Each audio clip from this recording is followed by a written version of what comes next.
as Christine mentioned, we have a tight time frame. We have 5 awesome teams that I'm looking forward to hearing from.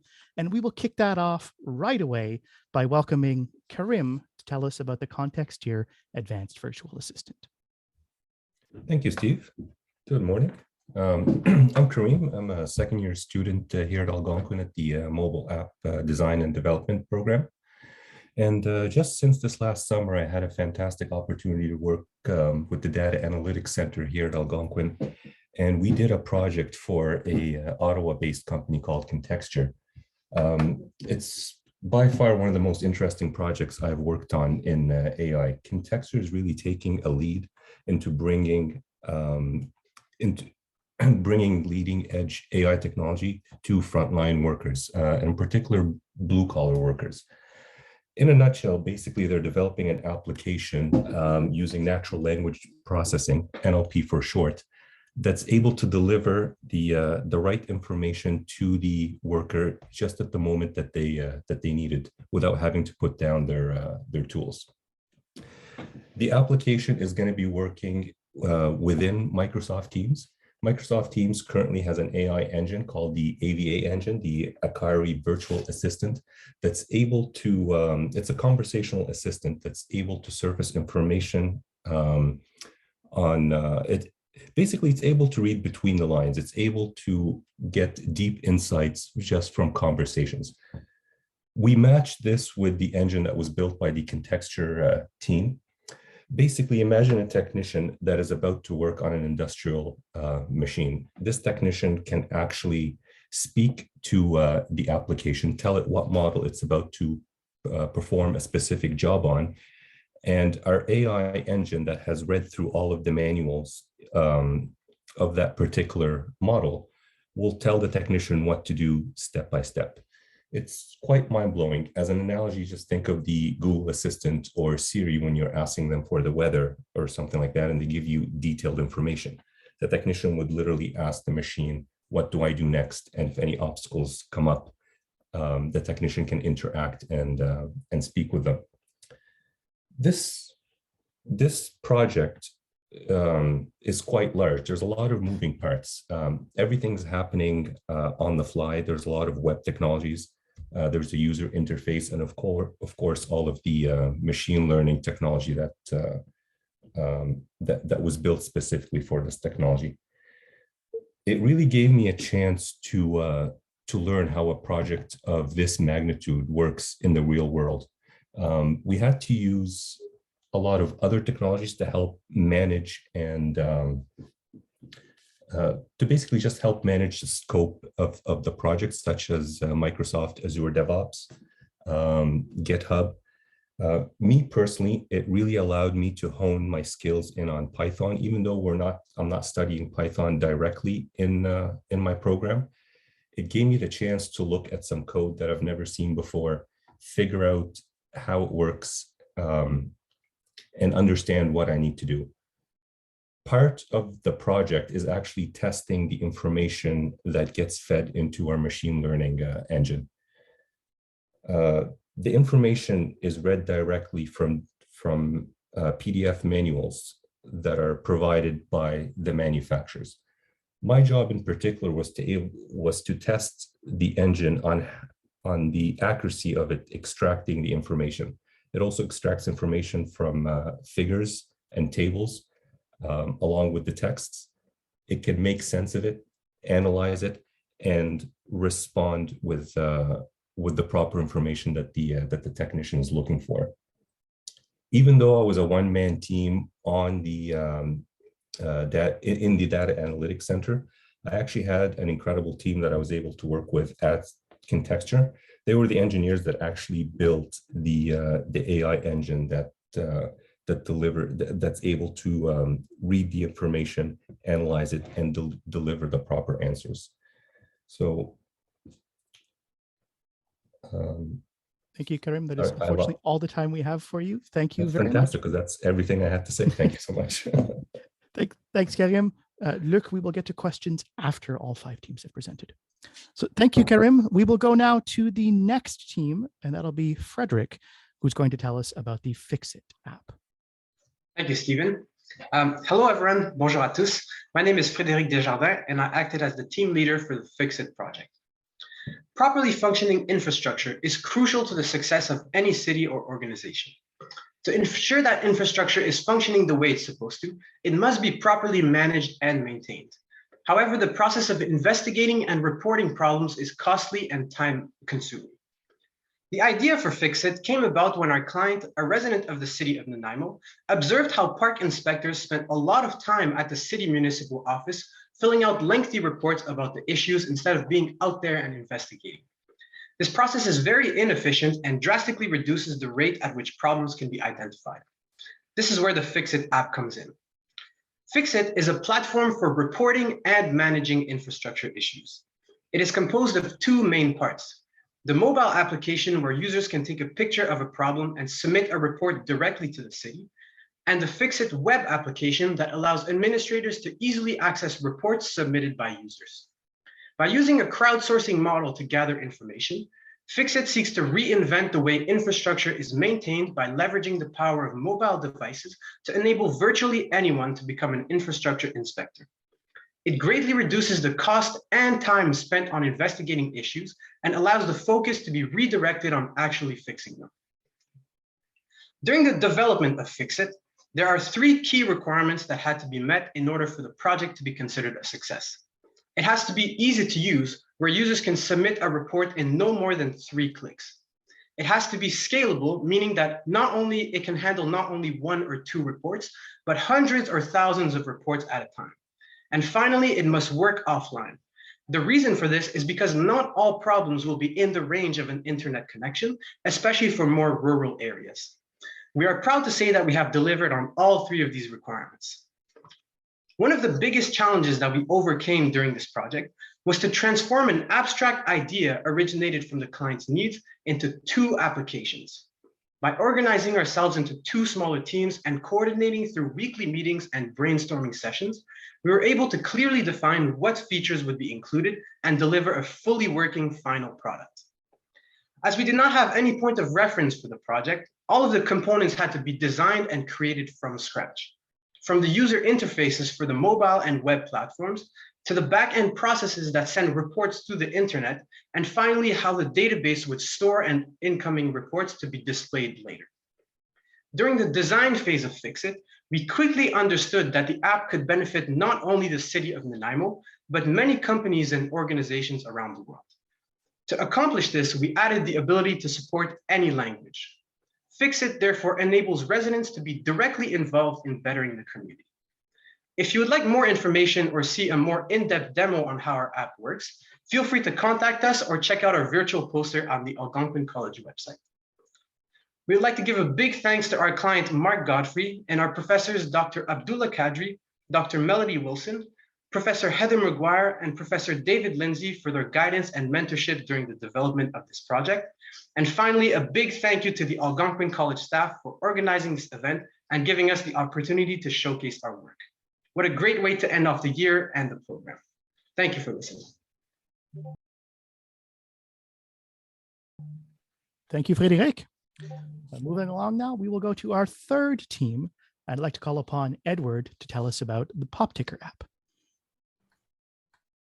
Hello, everyone. My name is Edward, and I am part of the team over at the Data Analytics Center that is managed by Theo and Adesh.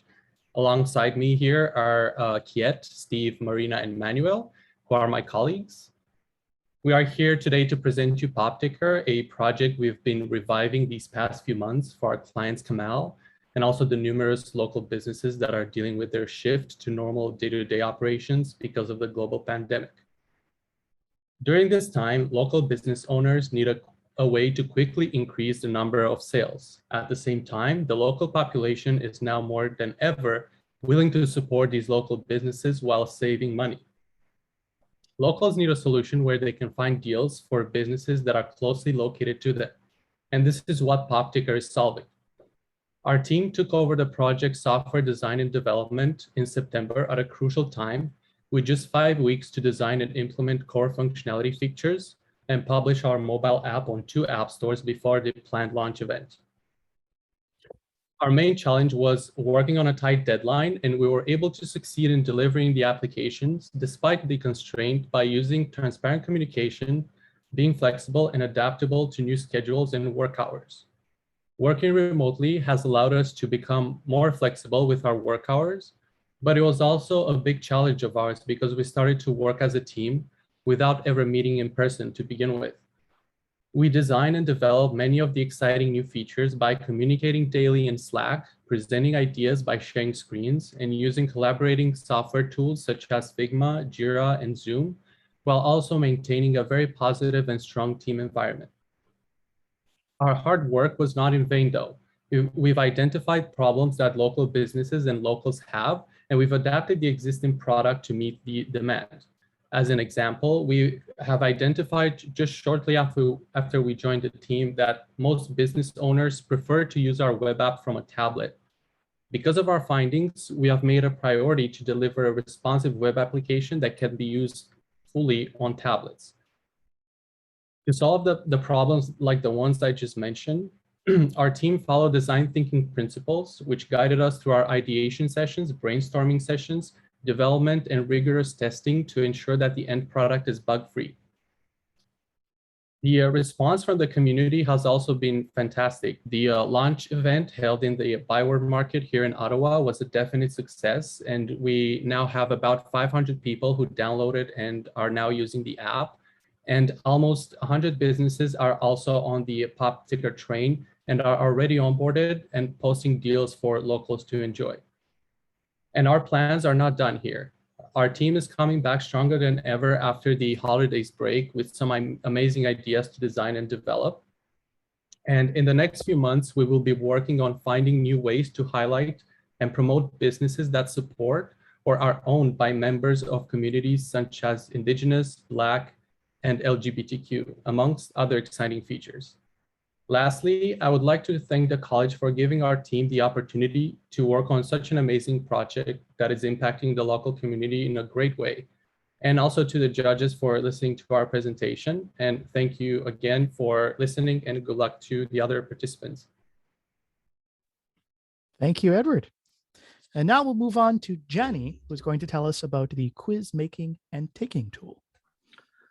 Hello, everyone. My name is Jenny, and together with Nathan, Carver, and Jinyu, we are the Runtime Pirates. And in collaboration with the Canadian Centre of Excellence for Anti-Corruption, we've put together a quiz-making and taking tool. The importance of ethics training in a workplace is crucial for establishing a healthy work environment. However, the training process can be redundant and tedious. In developing this tool, we provided business managers and their employees with a new and user-friendly approach to anti-corruption training. We aim to design a platform where managers can create highly customizable and engaging quizzes tailored to their training needs, and their employees could demonstrate their knowledge and receive certification through completion of quizzes. Using the .NET MVC framework, we designed and coded a web application hoping to meet these criteria. Using our application, business managers are able to create custom quizzes by either pulling content from a database of questions, creating their own questions, or a mix of both. The application supports multiple question types, like multiple choice, true or false, and multiple answers, as well as including multimedia such as videos and images in the quizzes. This can be accomplished through a user interface designed with ease of use in mind. If a user creates a new question for their quiz, providing it is determined to be appropriate by the site moderators, the question will be added to the database and will be available for all other users to include in their quizzes. Over time, the amount of content available will grow, giving the user more options and enhancing the experience. Once a quiz has been created, a manager can publish the quiz, making it available to all their employees using the platform. These employees can then take the quiz, be graded, and receive a completion certificate, providing they obtain an acceptable score. Managers can then track their employees' score and verify training requirements have been met. The development of this application was broken down into functionality and work split between the members of our team. We coordinated using Discord and tracked our code using GitHub. Communication between group members was of the utmost importance to ensure that we all were on the same page and our code would work together. At times during the development, we ran into problems with our code that often were resolved during communication as a group and using resources available to us on the internet. One of our biggest challenges in development was deciding what aspects of the tool to focus on, as we were limited for time and our deadline was approaching. We ultimately decided to focus on the core functionality of the application, which is quiz creation and quiz taking. And if we had time left over, we could work on some of the less important but nice to have features. In the end, we were able to implement most of the functionality that we had intended during the design phase. Now, at this time, I would like to thank you all for your time today. And if you are at all interested in our project, please visit the SEAC website, where it will be hosted and available to you and organizations around the world. We'd like to thank our professors in the college for making this experience possible. Again, we're the Runtime Pirates, and we hope you enjoyed this short presentation. Thank you. Thank you, Jenny. And now moving on to our fifth project, I'd like to call upon Ariba to tell us about victim services and vicarious resilience. Good morning, everyone. My name is Ariba. Today, I will be sharing a little bit about the Victim Services and Vicarious Resilience Project on behalf of the Victimology Research Center here at Algonquin. Those of you who have had a chance to attend previous showcases may be a little familiar with the earlier stages of this project. However, if you are not, I will start off by briefly defining what vicarious resilience is. I'm going to ask you all to think about a time when you witnessed another person overcome adversity. If you were able to draw strength from this, you exhibited vicarious resilience. Earlier on in this project, we created and released a survey focusing on the experiences of victim service providers in their fields. More recently, on November 19th, we hosted a research conference during which victim service providers and volunteers attended from across the country. Participants were given the chance to listen to an excellent keynote speaker and participate in focus groups. We found that many victim service providers working on the front lines were struggling with COVID burnout and identified barriers in their work. Focus groups participants also discussed their experiences with remote work. Some enjoyed not having to commute and being able to work and have more time with their family, while others felt isolated and struggled with their work-life balance. The focus groups also discussed how working with victims and survivors had changed their outlook on life. Some noticed they had become more aware of the relationship dynamics within their own loved ones and were more worried about them being victimized than they had been before they had started their work. Others recognized the strength and resilience of the people they had helped and drew inspiration from them to solve challenges in their personal lives. Some also described mixed emotions when describing the effects of their work on them. While they felt burnt out and stressed, they also found strength and joy in watching their clients reclaim their lives. These findings are early in the study, but they emphasize the need for continued research with victim service providers. Like with most events held during the pandemic, we faced challenges in troubleshooting Zoom and battling poor internet connections. One such issue that we faced was poor connectivity for participants joining from remote areas. This meant that sometimes they had to leave and rejoin the meeting, but keeping track of exactly who belonged in each group and catching those with poor connectivity up on what they had missed allowed us to minimize the impact these issues had on the discussions. A key challenge that our team faced was joining the Victimology Research Center only 5 weeks prior to the conference. We were tasked with learning about the specifics of the project, organizing the conference, and sending out surveys and recruiting participants for the conference, as well as creating content for reaction and navigating our first semester in the Victimology program. With the support of our team, Ben, Diana, and Connor, we thrived and the conference was a success. Our next steps involved analyzing the data from the conference, waiting for more service providers to complete the survey, and preparing to conduct in-depth interviews. We will then create sector reports that will highlight trends from each province and territory. By the end of this project, around 2023, the Research Center plans to develop a toolkit for service providers. This toolkit would help them and their organizations foster vicarious resilience and aid in improving their overall well-being. Thank you all for listening, and I would just like to take a moment to congratulate all the other finalists.